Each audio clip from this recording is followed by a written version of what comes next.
Hi folks, this is Eric Bourne with Harrisburg Area Community College, and we're going to be diving into another grammar discussion today. We're going to be looking at run-on sentences. We're going to be talking about identifying and correcting this very common grammatical error.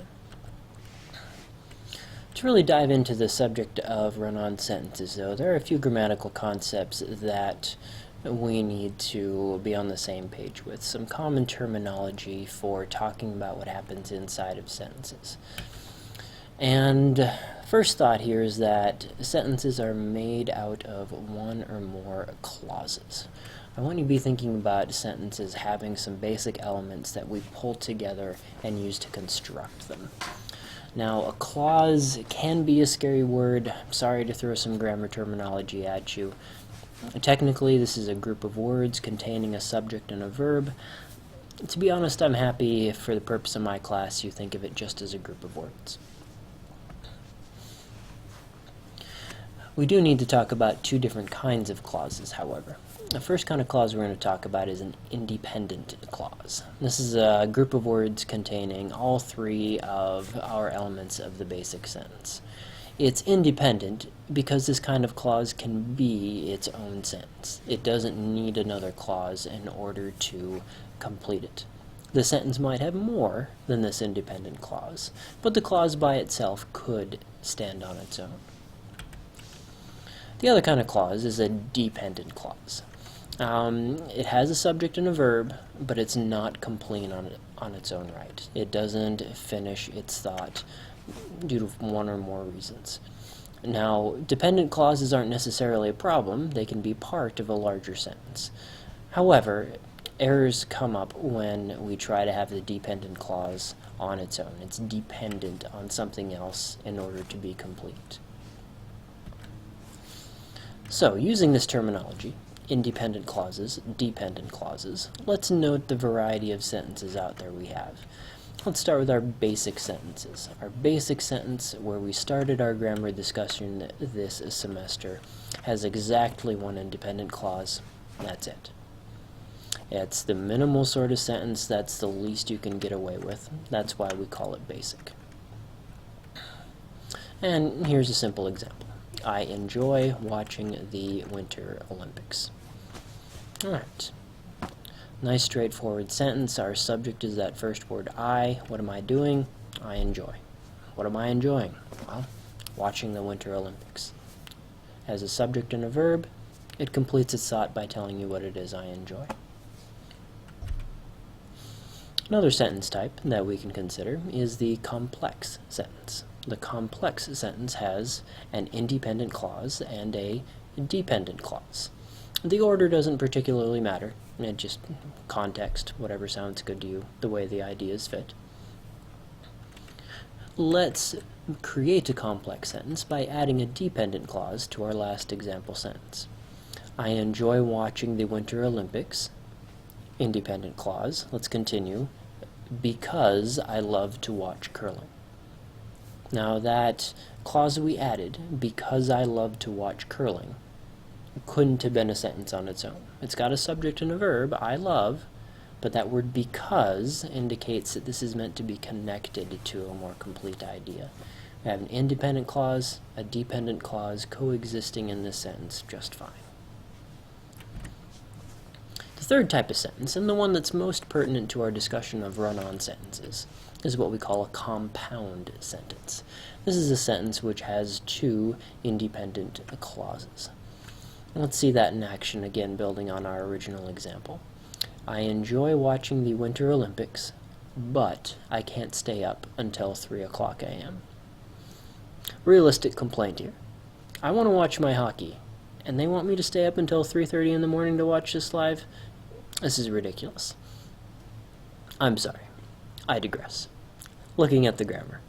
We have our original independent clause, I enjoy watching the Winter Olympics. And notice that we've added a second independent clause. I can't stay up until 3 o'clock a.m. Now clearly there's a connection between these ideas here when we put them beside each other. They're meant to go along with each other. Staying up until 3 a.m. doesn't seem like a particularly useful thing to say in this discussion until we see, oh, it's the timing of the Winter Olympics that's preventing you from doing something you enjoy. To connect these two independent clauses together, we have something fairly simple but significant. We've got a comma, and then we have this connecting word, but. Word but is not a particularly flashy word. It is, however, doing a lot of work in the sentence to help our readers see why we're expressing these two thoughts together. Alright, with these sort of sentence structure ideas in mind, different types of sentences that occur, let's note two major sentence structure errors that come up when we don't apply these concepts correctly. First, let's talk about a sentence fragment, this error that we have already discussed. With this terminology, we can say that a sentence fragment occurs when a dependent clause is the only clause in a sentence, when we try to have a dependent clause just sitting there by itself. This is really the same concepts that we talked about when we covered sentence fragments, just with some slightly different terminology. A run-on, the error for today's work, a run-on occurs when the two independent clauses in a compound sentence are not correctly connected. You see, when we want to expand out from a basic sentence, when we want to pull these clauses together, there are certain conventions that we have to follow. There are certain ways of making that sort of compound sentence happen. And we have some options, you have some choices for doing so, but there are also a wide number of ways of doing it incorrectly. With this idea of a run-on in mind, that it has a sentence with two incorrectly connected independent clauses, let's think about some fixes. There are going to be four that we're going to cover, and then we'll work through some examples with each. Our four ways of fixing a run-on are, number one, by adding a period. By saying, alright, run-on, you have two parts that could be sentences on their own. I'm going to put a period between you and have you be two sentences on your own. This is perhaps the simplest and most straightforward fix for a run-on sentence. And quite often the one if you're editing and correcting a paper, which you should turn to. Now, there are some pretty clear reasons why we would want to use our other fixes. We don't want to have too many basic sentences in our essays. Basic sentences are functional, but they don't show off our sentence writing skills. They don't give us much variety. They have a sort of Dick and Jane sort of sound to them that most of us don't feel shows off our intellect, our professionalism, our communication skills. So we might instead add a semicolon instead. Now, the semicolon is a punctuation mark that many people are intimidated by. It looks like it's doing something particularly difficult and fancy, but it's really not. The semicolon's entire job is to connect two independent clauses. In fact, you can learn how to use a semicolon right now. It needs to be between two groups of words, which could have been sentences on their own. Our third method for fixing a run-on sentence is to try a comma and then a conjunction. This is a very common way of working with run-on sentences. This works in a wide variety of situations. We place that comma right after the first independent clause, and then we select one of our coordinating conjunctions that best fits our idea. Now, there aren't that many coordinating conjunctions, but you should know what they are. I recommend that you look these up in your book in the basic sentence chapter.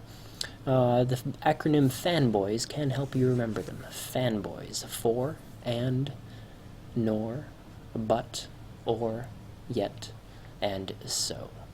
The ones you're commonly going to use are and, but, and so. Those are used more commonly than the others. Our final method for fixing a run-on sentence, the one that's a bit more complicated, is that we use a dependent word, possibly a comma, depending on the situation. Now, we run across dependent words in our discussion of sentence fragments, These are words which make a clause dependent and make this clause incomplete on its own. They are powerful connecting words. There's a wide variety of dependent words. They can help connect ideas in very specific and helpful ways. They're words you already know, words like because, since, if, while, after. There's a wide variety of them. Again, I'm going to refer you to your text for a more thorough list. These can be quite useful for connecting a particularly complex idea together. Alright, enough theory.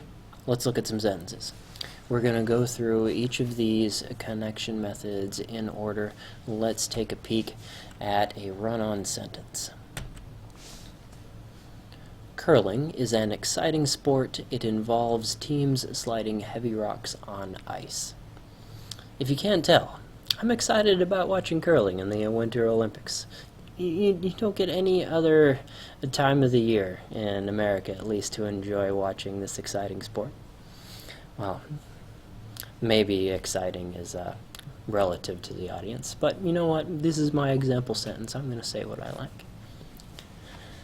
Now, this sentence should be standing out to you as an error. There are two parts that could have been sentences on their own. Curling is an exciting sport.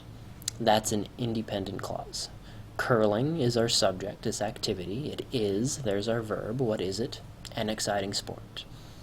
Basic parts of our sentence. Look at what's left in the sentence. It involves teams sliding heavy rocks on ice. Our subject in the second part is it.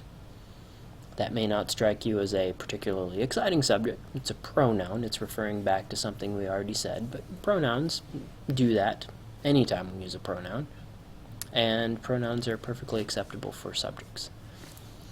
Our verb is the word involves, and the rest of the words there just tells you something about what this sport involves. Two independent clauses. Now notice that our author here has just decided to throw these two words together, these two clauses together into one sentence with nothing to connect them at all but a space between sport and it. This isn't going to work. This is an example of a sentence fragment we sometimes call a fused sentence, where we just try to mush two sentences together and call them one and move on. This doesn't work. Let's fix it by adding a period. It's nice and straightforward. Right between the two clauses, we're going to put a period. We put a period after sport, capitalize our I. Now we have two complete sentences sitting next to each other. Grammatically, there is nothing wrong here. Now, maybe you're not happy with this fix. Maybe you think that these ideas really belong in the same sentence. There's powerful reasons to believe that. They're both talking about curling. We might then try a semicolon. This fix is going to function basically the same way. We're just going to basically add punctuation. That's all we're doing to this run-on. Fixes for run-ons can be really easy. There you go. Between sport and it, we add a semicolon. Don't confuse the semicolon with its big brother, though, by the way, the colon. The semicolon, better known as the participant in the winky face, has the bottom piece that looks like a comma.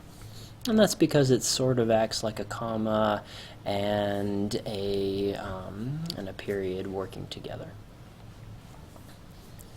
Now here, our semicolon is telling our reader, hey, these ideas are connected. Read them together, consider them together.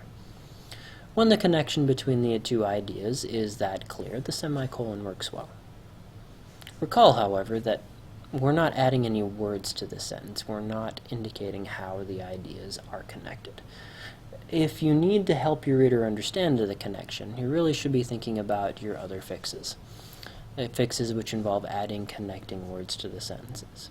Those may not be flashy words, but they can communicate quite a bit. Let's take a peek at the fix in which we add a comma and a conjunction.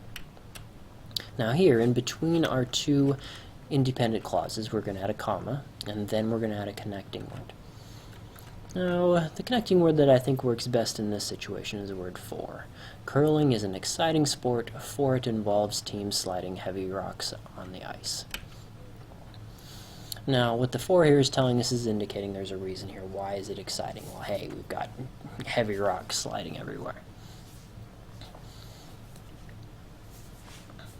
Now, the comma shows up right before the conjunction. Just a short tip, that's a very common punctuation error, and to place the comma incorrectly in relationship to its conjunction.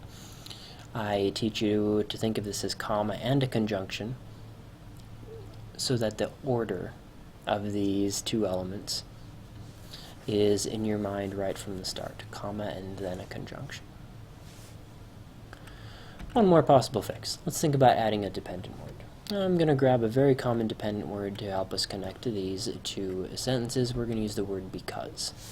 Curling is an exciting sport because it involves teams sliding heavy rocks on the ice.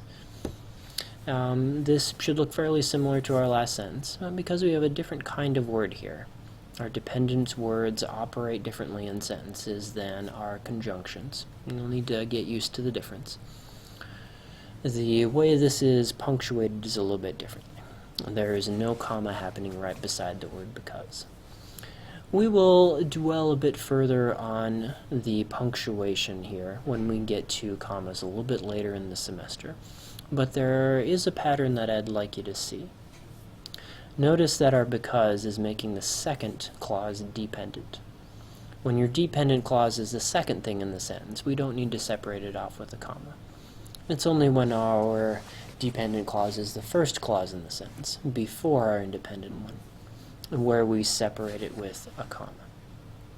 Look for some examples in your reading of how even this specific word because appears in a sentence and how it's punctuated.